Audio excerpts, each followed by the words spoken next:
This talk is about understanding policy, understanding what is policy and how does it change. We have one simple question for the session and a lot of complicated answers. What I want to offer you in this session is an overview of some of the debates that go on within a variety of different disciplines about trying to understand policy. We've been talking a lot about policy in the last week, about how policies shape different pathways to change, how policies constrain, close down, or potentially can open up. Policies, of course, will look different in different sectors, will look different in different contexts. So we have to understand policy within cultural and political economic contexts as well. But I want to give you, in a sense, just an overview that allows us to think about this in a particular way. And we'll see how useful it is for you as we go along. So here's a formal textbook definition of policy. You can go to any policy science textbook and you'll get something of this sort. Policy is the decisions taken by those with responsibility for a given area, and these usually take the form of statements, formal positions, which are then executed by the bureaucracy. So this is quite a formulaic, administrative, linear view of policy, where policy emerges out of a decision-making process and then is executed by the bureaucracy. Now, any of you who've engaged with policy, which is all of you, I'm sure, will realise that this is a rather simplistic view of the term. It's much more complicated, hence the but at the bottom of the slide. Here are two other quotes. The first from a British civil servant from the 1960s who was talking about his experience of working as a civil servant in the UK government. Policy is rather like the elephant. You know it when you see it, but you cannot easily define it. Well, I think I probably subscribe to that view. And then colleagues who used to be, at least one of them used to be at the IDS, was discussing rural development policy. Policy is the whole life of policy is a chaos of purposes and accidents. So a very random view of policy. I don't completely subscribe to that because I think we can understand the underlying patterns of policy if we get an analytical framework that really tries to, as it were, uncover the elephant. So that's my task in the rest of the lecture, uncovering the elephant, but also trying to find a way to make sense of this chaotic process that Clay and Schaffer talked about way back when thinking about rural development. This is a more political view from Shaw and Wright in a very nice book on politics of policy, where they take a much more Foucauldian perspective on the nature of policy to try and understand the relationship between policy and power. And of course, in many languages, policy and power aren't separated in language, that we understand policy very much as imbued with politics and power, rather than just as an administrative process separate from politics and power. Policies, they say, are most obviously political phenomena, yet it is a feature of policies that their political nature is disguised, often by this objective, neutral, legal, rational idioms that populate the way that we think about policy. And in this guise, policies appear to be mere instruments for promoting efficiency and effectiveness. Everyone who's worked in policy environments recently will have heard efficiency, effectiveness around policy, often dressed up in this way of it being objective and neutral. That's the only way that these things can be done. But, they argue, this masks the political under a cloak of neutrality, and that, in the way that policy is enacted, is a feature of modern power. So they take a very different view of policy, embedding it in political process and trying to understand how policy and power intersect. Now back to the standard textbook view of how we understand policy. It tends to be presented very often as a series of stages, the stagist view of policy making. And this is a sort of classic listing here, that there is a process of agenda setting, where we try and understand the policy issue. This is where researchers get involved. The problem is framed and the agenda is set. We explore the possible options for any particular problem. You've seen those policy reports. Option 1, option 2, option 3. Option 1 and 2 usually are completely random out of the question ones, and option 3 is often the one that the author really wants. We weigh up the costs and benefits. Cost-benefit analysis and various other forms of risk assessment have been very, very much part and parcel of policy analysis since the emergence of policy as a field, so that we can make a rational choice of what the best option is. And there are a whole array of decision-making tools of various sorts that have been deployed, as it were, to encourage us to make rational and clear options on the balance of risks, on the balance of costs and benefits. And then we implement the policy and ultimately evaluate its outcomes. So it looks very neat, and all of you will recognize those stages. They happen. There's no question that these different elements of policy making happen. You look at any policy process, these elements happen. But do they happen in this way and with this sort of absence of power and politics as presented here? I will argue that they don't. And if we're to understand how policies create pathways, or indeed prevent alternative pathways, we have to understand how each of these elements of policy making is imbued with a process which is ultimately political. Very often this is the sort of assumptions behind this rationalist model, this linear model of policy making. That truth speaks to power. As it were, objective truth rises above power and speaks to it in order to implement policy. It's a classic assumption. We know, of course, that's not necessarily true. That it's a bureaucratic and administrative process which is separated from the messiness of politics. We again know that that's not true. And that expertise is independent, objective, and scientific. It may well be, but of course, as we've discussed already, expertise is always embedded within the social, cultural, and political context within which it emerges, and therefore we have to understand how science is, in the words of Mike Hume and indeed Andy, underdetermined in policy making. So there are a huge array of literatures, and I can't possibly go into them all in this lecture, and some of you will have been educated in these strands of literature. Some of them you will have come across, but I think what's interesting, and it's an exercise I did now 10, 15 years ago when we were getting into thinking about policy making as a process, is that all of these different literatures in different ways offer us useful lenses to understand what policy is. As you've seen, the STEP Centre takes a fairly eclectic, cross-disciplinary approach to everything, and in respect of policy, this is no exception. So, classic political science will argue that there are always overlapping and competing agendas and interests, and a lot of political science is about trying to understand those interests, where they come from, and how they compete in bargaining processes in political settings. Public administration digs below that and looks at the processes by which policies are made and implemented in processes of what has been called disjointed incrementalism or muddling through.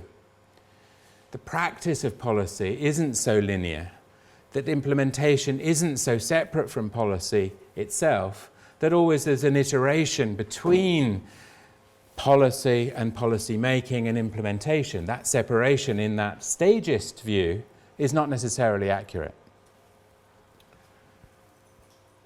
And key in that are a set of actors who we don't often think are part of policy making. We always think of policy makers to be some sort of high-level people somewhere else. But actually a lot of policy making is made on the ground. It's made in the interactions between people and what in public administration is often called frontline workers. These are the nurses, the extension workers, the field level workers who are notionally implementing a policy, but actually are often having to make decisions as they interpret that policy which involves discretion, involves negotiation, and involves change in policy as it goes through. I remember in work that I did in Africa and Zimbabwe in particular, there was a very top-down policy about how one should do agriculture in fields, clean lines, no intercropping, a very sort of formulaic view of policy. Extension workers employed by government to implement that policy knew that this was foolish for virtually all the people that they work with. And they lived in the place, they drank in the same bars, they grew up in these places. They didn't want to look stupid. So they had to renegotiate that policy. And there was always a to and fro as they discussed with their farmer groups as to what version of that policy should be implemented in practice. And often a compromise was made. Well, just make sure that you do the official line on where you can be seen from the field, just in case that my bosses come. But the rest of it, yeah, we'll work out something, and actually something much more innovative in a way occurs. And in a way, they were creating and recreating policy. And in a way, that was interesting in the Zimbabwe case, because that was in the 1980s when I was working there first. By now, that's policy, because in practice, the practice superseded the policy. So implementation is always interesting and important. We've discussed this before, that decisions are not necessarily discrete and technical, that truth can't be just projected and interfaced with power in that way. Facts and values inevitably are intertwined. We know that from a social constructivist sensibility. We know that from our own experience. And a similar perspective from science and technology studies will argue that technical experts in policymakers always mutually construct policy, that there isn't this separation. This is always part and parcel of a process whereby science and policy co-evolves in its setting. Now, for us, probably these are all, to some extent, fairly obvious points. They're intuitively what we see. But there is a disjuncture between this and these discussions in a variety of different social sciences and the assumptions of the linear policy model that are so often projected. Now, I want to just show you a few slides now from work by Eric Millstone, who will be here in a bit, and it's in the reference lists for this session, where he discusses, with the case of food safety and GM crops and various other things, different relationships between policy making, science, and the construction of implementation processes. And he offers 4 different models, which I think are quite useful heuristics to think about these relationships. His first one is the sort of classic Weberian, Durkheimian decisionist model, where policymakers choose the ends through values and interests and interaction in the polity, and officials and advisors choose the means based on these facts. This is a decisionist perspective. And many bureaucracies have aspired to create this type of relationship. Increasingly, we see another model called what he calls the technocratic model, which will be familiar to many of you, constructed around the notion of sound science, that there is out there, almost separated from society, evidence and so-called sound science. We hear this a lot in this country, but you hear it around the world, that somehow science rises above the fray and directly feeds into policy making. You see, this one is a very simple one, hardly any arrows and hardly any interactions, and very much a linear view, with science in this sense supreme. And in terms of advocacy from those who, as it were, think they can, as it were, capture science, this is one in which there is a lot of push. This is another version of a decisionist model from the US Red Book, where we're starting to think about how risk comes into all of this. And of course, in our field, in environment and development and so on, questions of risk and uncertainty become really key, particularly in and around new technologies. And this is the sort of classic version that you will all have seen between risk assessment, risk management, and risk communication, where different groups of people then get involved along the way. And you can see here that science and social science, values, interests, and the practicalities get separated. Problematically, in my view, and indeed in Eric's view, that risk assessment and risk management and risk communication are seen as separate elements. But this is, in the US, in the European Union, and various other places, has become a model in which that separation happens. What he argues for, normatively, but also in relation to what actually happens on the ground, is a co-dynamic or co-evolutionary model whereby there is certainly a role for science, no question about that, in understanding risks and uncertainties, but there's also a key role for socioeconomic and political factors to come into our understanding of framings. Context and framing assumptions become key for our understanding of risk and uncertainty, and in turn, our interpretation of what this means for policy. And this is a much more dynamic interaction between these groupings of people, and I think in practice, probably what happens de facto in many situations. But actually, the relationship between science, politics, social science, implementation, and all of the processes that go within those processes are often not thought about and not given their right and appropriate institutional place to allow that debate to happen. That's Eric's argument, and I think absolutely true. So that's some questions about the relationship between science and policy making. But how do we understand policy change more generally? How do we understand how policies change? The question we posed for this session as a whole. And in the work we did some while ago, but I think has informed the STEP Centre's work in general, we looked at 3 different ways that policies change. Again, drawing from different disciplinary traditions, but also importantly drawing from different understandings of power and the different understandings of the relationship between power and politics.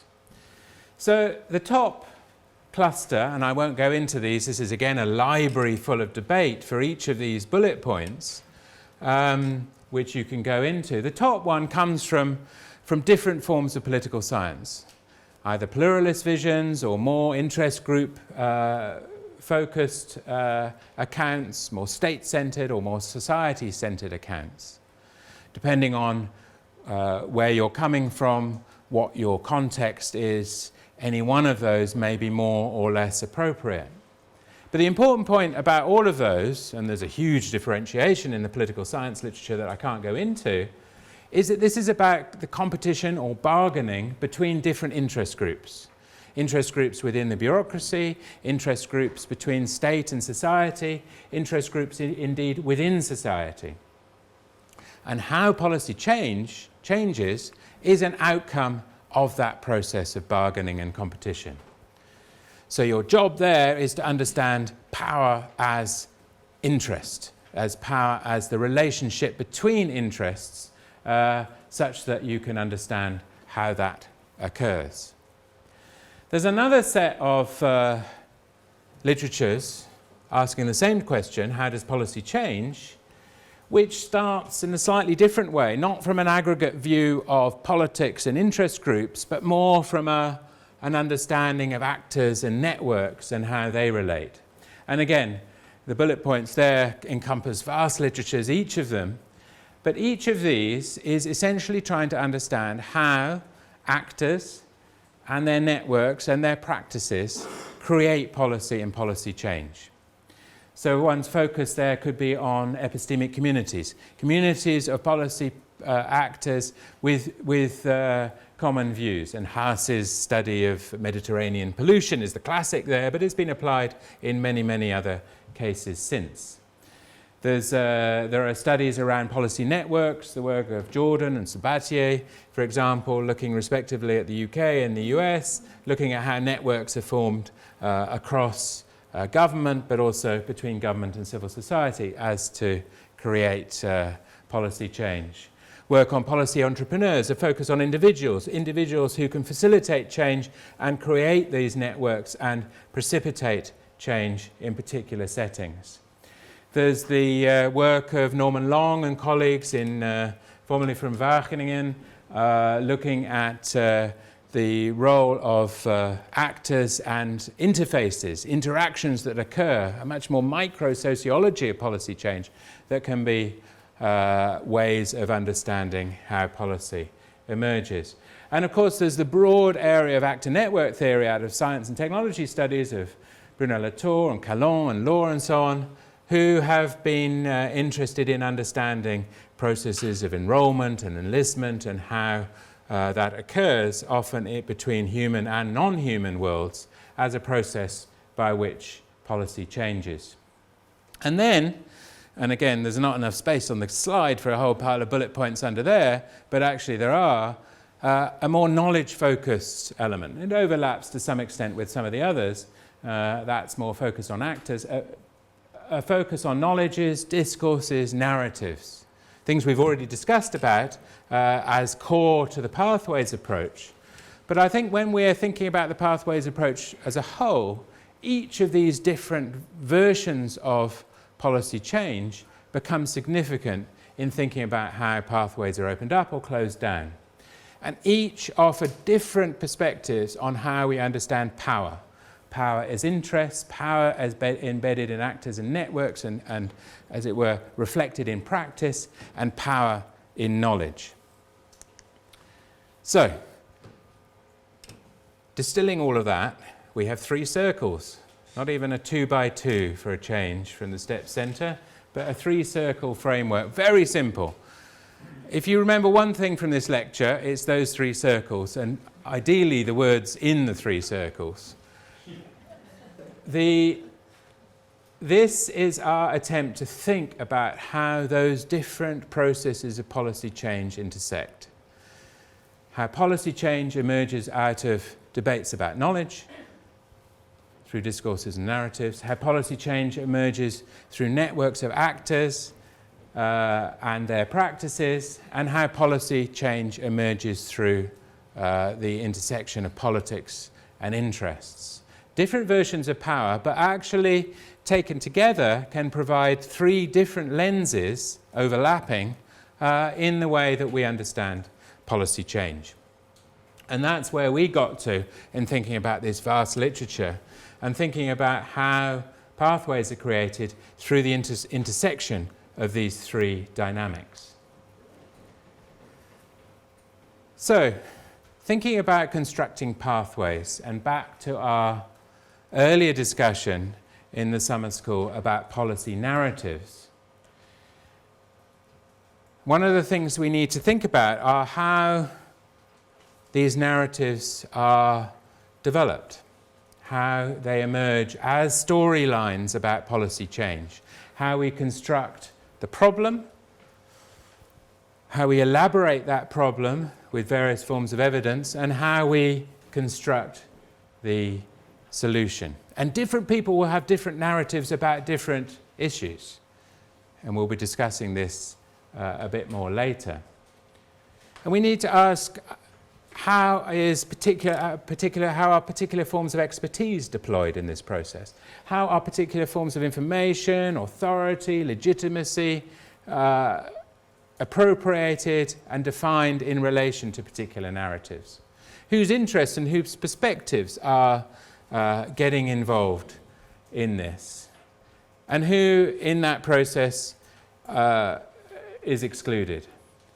What assumptions about categories, gender relations, class, ethnicity, race, all of these things may be significant in the way that a narrative is constructed. In John Dryzek's Politics of the Earth, relatively recent book, a few years ago, he argues that discourses emerge out of a particular ontology of discourse, not just its epistemology. He asks whose existence is recognized or contrasted, what assumptions are made about the so-called natural relationships that are inherent to that discourse, which may include hierarchical assumptions about gender, expertise, power, intellect, race, and the rest. And he asks, well, what forms of motivation and agency are implied in this policy discourse? Who is expected to do what in order for this policy to change? And he also points to the various metaphors and rhetorical devices that are used in the language of policy narratives that provide the basis for constructing a narrative or a particular discourse. But we also, when we see these narratives out there, and the exercise that follows this lecture will do this, and we'll have a little exercise actually in a minute, is we need to ask, well, how could that narrative be reframed? What alternatives, as it were, if you recast the relationships between problem framing and solution definition, might be opened up? And that, I think, is an important challenge for researchers, but also activists engaging with this sort of analysis. Okay, so right now I want to show a very short 3-minute film, and I want you to have these questions in mind as you watch it. Think about this film as narrative. Think about what type of storylines are being told, what interests are relevant, what categories, metaphors, forms of language are being used, how expertise is deployed. All of the elements in here and more were illustrated there. So what I think when you start to hear things like this or read things like this, have these questions in mind, because it allows us to think, to challenge, to create alternative narratives. We could have thought of a completely alternative narrative, turning completely on the head the form of the storyline that was developed there. He was offering a particular pathway associated with a technocratic solution. This doesn't mean to say that we have to object to that technocratic solution. It might be one part of the wider solution to food insecurity in Africa. I don't know. The point is that this was presented as a narrowed down, fairly singular solution without a wider discussion of the contexts. So we've done a lot of work on this. These are some book covers of these sort of debates, how particular narratives get stuck. And this is one of the things that we've been puzzling about in the STEP Centre, and indeed a lot of this work preceded the STEP Centre and informed its origins. Why is it that particular versions of environmental change in Africa, that's the Lie of the Land book, get stuck in policy? Why is it that particular versions around pastoralism get stuck in policy, or around deforestation, or around water resource management? These are examples of this, and it's quite a puzzle as to why. There is tons of evidence to show that pastoral production systems, mobile pastoral production systems, are both sustainable and economically beneficial. There are tons of examples to show that the deforestation statistics in West Africa and many other places are not as presented, that so-called slash and burn agriculture is not necessarily unsustainable. There are tons and tons of material that show that alternative water provisioning processes through small dams and integrated water management are much more effective than large-scale interventions. So why is it that despite all this evidence, that we still think that these solutions are the better ones? It's the power of narratives, and it's the politics of policy. And that's why we have to understand why policy narratives get stuck if we're to open up and seek alternative pathways. So most obviously they suit certain political interests or commercial interests. the example in the film was illustrative of one set of political and commercial interests. There may be others. The messages are also often easily communicated. This was the point made about the marketing speak, the formulaic versions of narratives as constructed in language, but also in relation to our emotions and to the way we receive information. So there's a quite deeper linguistic psychology involved here. But media sound bites are often key. This will save the world. This will overturn the destitution of X million people. Complexity doesn't go down terribly well in a 1-minute radio interview.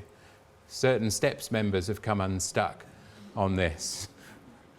You start off on the pathways approach and then the interviewer will cut you off.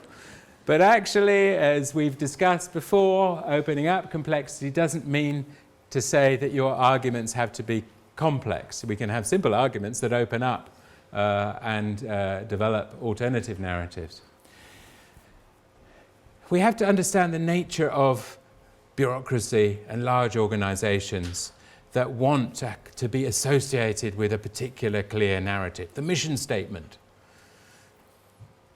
They require this, and increasingly in the audit culture that we live are measured by it.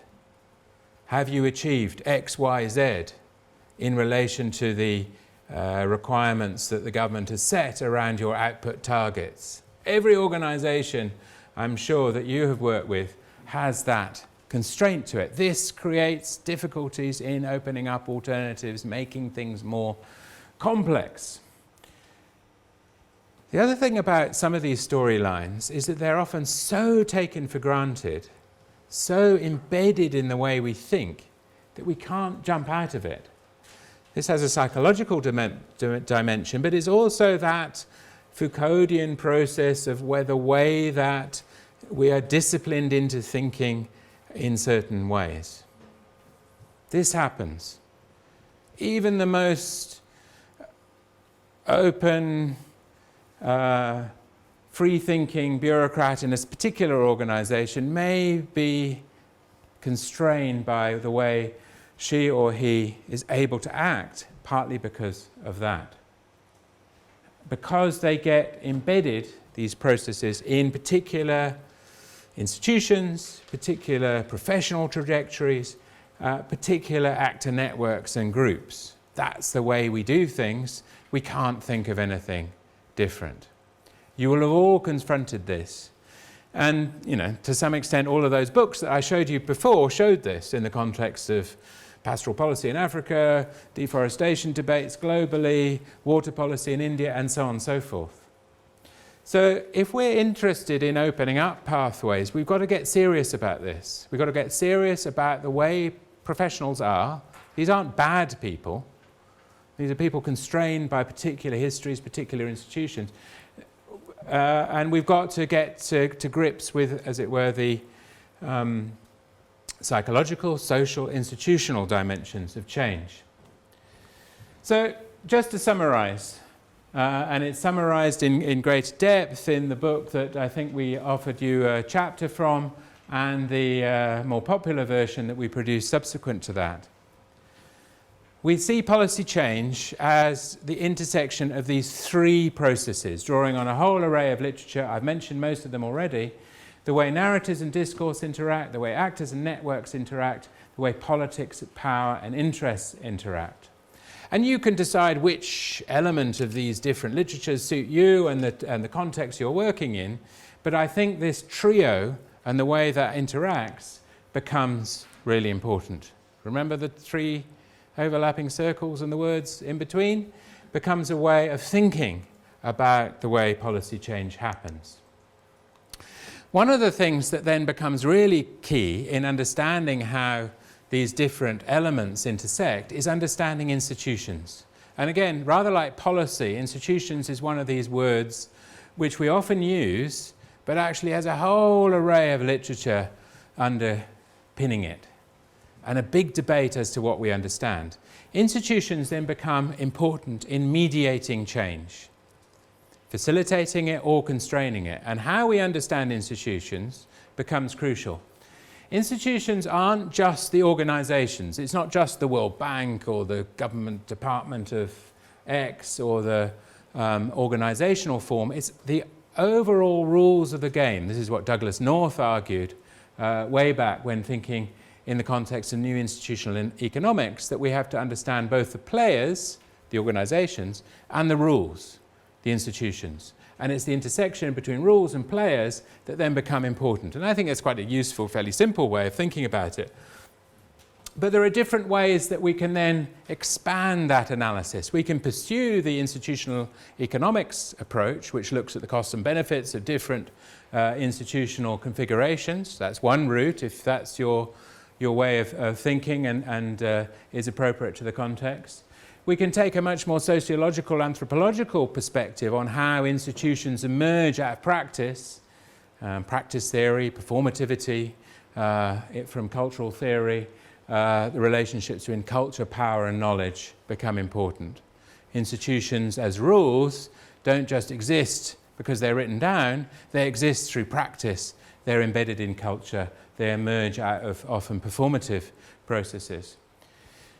Looking much more broadly, international relations has a lot to say about institutions and organizations, and again can be really insightful as to how we understand the way pathways, opportunities are structured through international arrangements in that broader global context.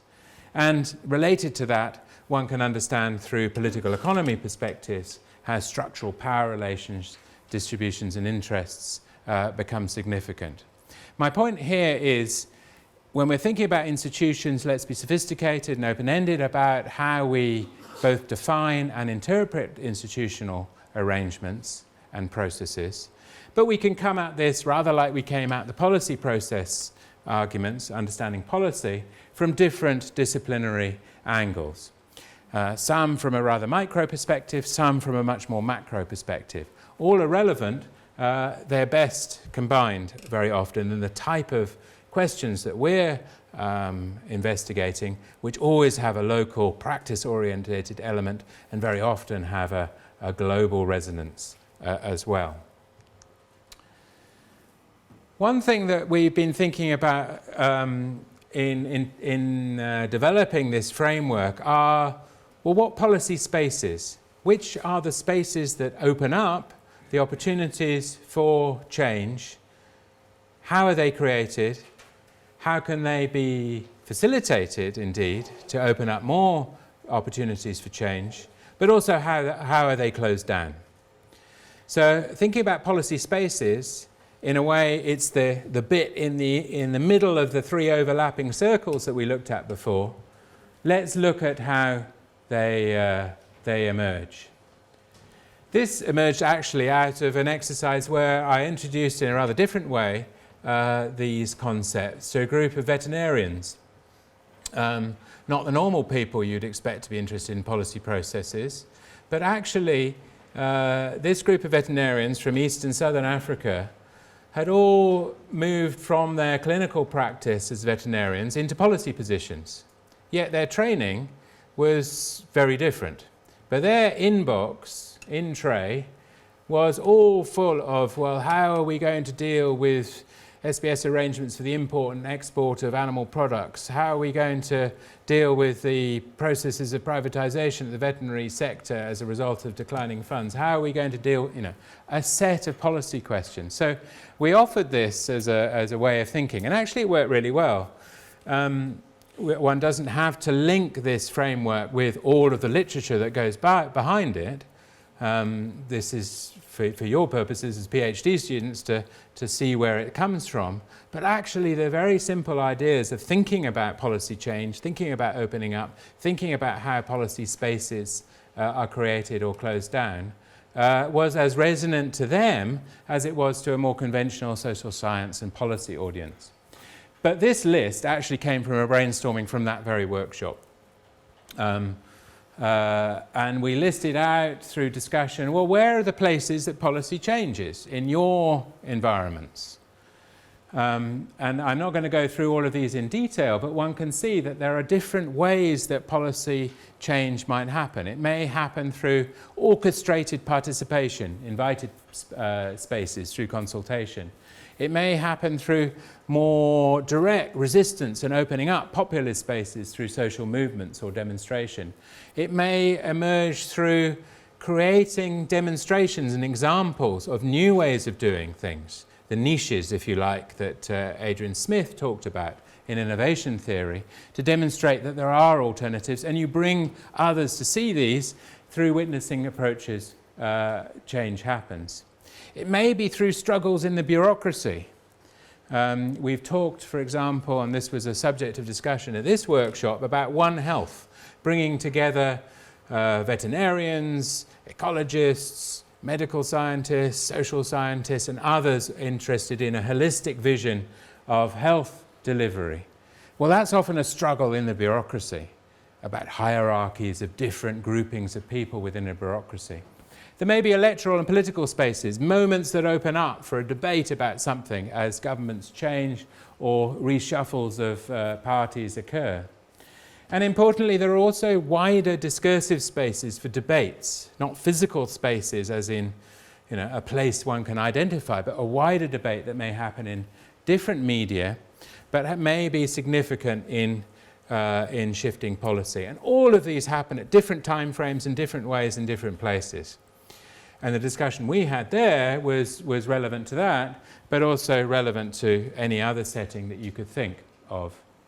So think about these. There may be others in your settings, more or less of these may be relevant. There may be other categories. This isn't a definitive list by any means.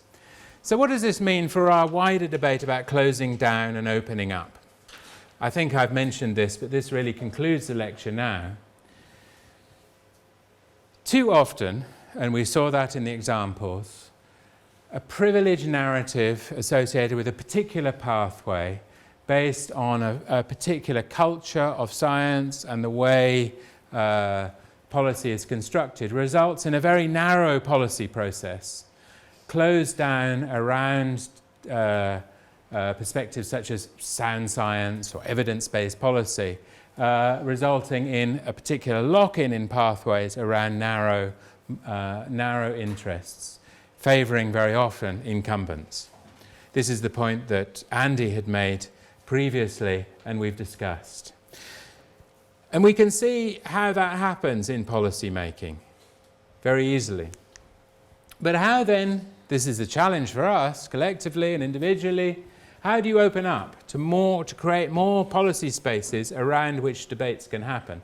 How do you develop a debate about diverse pathways around a plural approach to research and a more argumentative, negotiated, deliberative policy process that opens up politics of knowledge into policy around what some people call a knowledge democracy, allowing a more plural and flexible approach to policy making that countenances the idea that there are multiple pathways, uncertainties, diversity, and so on.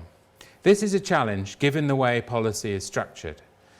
But also by understanding policy and policy change, as I've tried to offer you some tools to do, we can move more practically towards this end. I won't repeat this because I've said all of this, but this is essentially the conclusion that we've drawn from the STEP Centre about thinking about policy and policy change. First, there's a political process, that it can be understood as this interplay between these three factors, that policy change occurs when those are aligned in particular ways to open up spaces, and that very often participation, mobilization, and deliberation helps that happen. And that, of course, will happen in different ways in different places. Thank you. That's the end of the lecture.